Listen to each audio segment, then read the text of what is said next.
Hello and welcome. So, philosophical vocabulary and idea, the concept of idea, what does it mean in philosophical sense? And as you know, it's a very significant concept for philosophy, of course.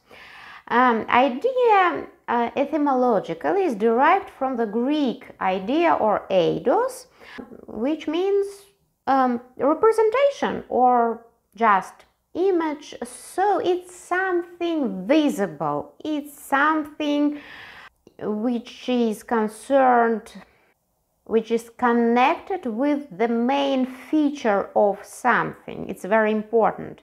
And idea in philosophical sense is a multi-valued concept used in philosophy in significantly different uses, senses, and according to philosophical teachings or investigations, there are two main conceptions about ideas, two main topics. They are either innate ideas.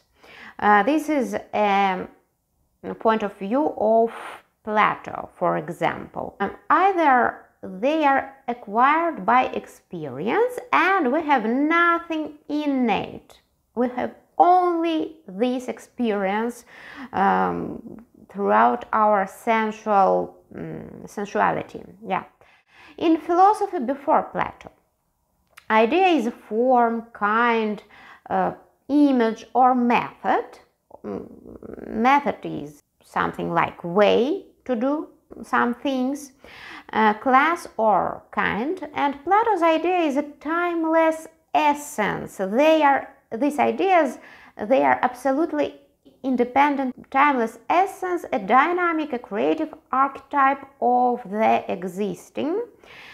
Ideas form a hierarchy and organic unity of our universe, being models for everything that exists, absolutely everything, and for the objects of human desire, by the way. Plato in ancient Greece was one of the earliest philosophers to provide a detailed discussion of ideas and of the thinking process. In Plato's Greek, the word idea carries a rather different sense from our modern term. And Plato argued in dialogues such as the Phaedo or Symposium or Republic and Timaeus, and that there is a realm of ideas or forms, eidos. And I cite from the Republic, we both assert that they are, I said, and distinguish in speech many fair things, many good things, and so on for each kind of thing. Yes, so we do. And we also assert that there is a fair itself, a good itself, and so on for all things that we set down as many.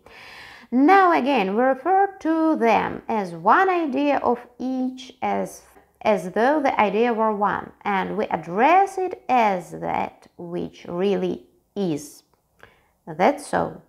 And moreover, we say that the former are seen but not intellected, while the ideas are intellected but not seen. So it's Plato, Republic, as I has already said. And Aristotle sharply criticized this system of ideas as something independently existing. And then the Stoics have an idea concept, the general concepts of the human mind. In Neoplatonism, the idea is interpreted as archetypes of things that are in the cosmic mind, in this one, in this unity. In early Christianity and in the scholasticism, as you know, ideas are prototypes of things, and they existed eternally in mind of God.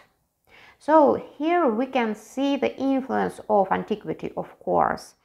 In modern times, I mean 17th and 18th century, the concept of idea is subjectified, and it's a very important difference.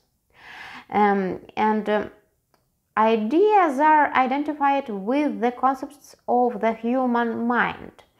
According to René Descartes and John Locke, idea means the image of a thing created by the spirit or by our human mind, by our rationality, It's a representation to which the real thing corresponds only in an imperfect way. And here also we can see the influence of antiquity, of course. In his introduction to an essay concerning human understanding, John Locke defines idea as, I cite or I quote, "the term which I think serves best to stand for whatsoever is the object of the understanding when a man thinks. I have used it to express whatever is meant by phantasm, notion, species, or whatever it is which the mind can be employed about in thinking, and I couldn't avoid frequently using it." German idealism. German idealism brings to the fore the dynamic, normative aspect of idea. If idea is correct, it will certainly be realized. It's absolutely true, despite obstacles. For example, for Georg Wilhelm Friedrich Hegel, idea is an objective truth, and at the same time a true being. So it's a synthesis of idea and reality. Idea, this is thinking unfolding in the dialectical process, and reality is developed by the idea. Marxism has preserved a dynamic interpretation of idea.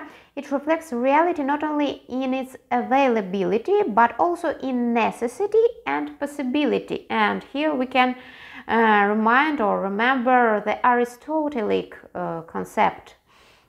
So, in the trend of development, according to Marxism, the subversive nature of truth gives to thinking the quality of imperativeness. The predicate is implies should be, according or writes the neo-Marxist Marcuse. And this two-dimensional style of thinking based on contradiction.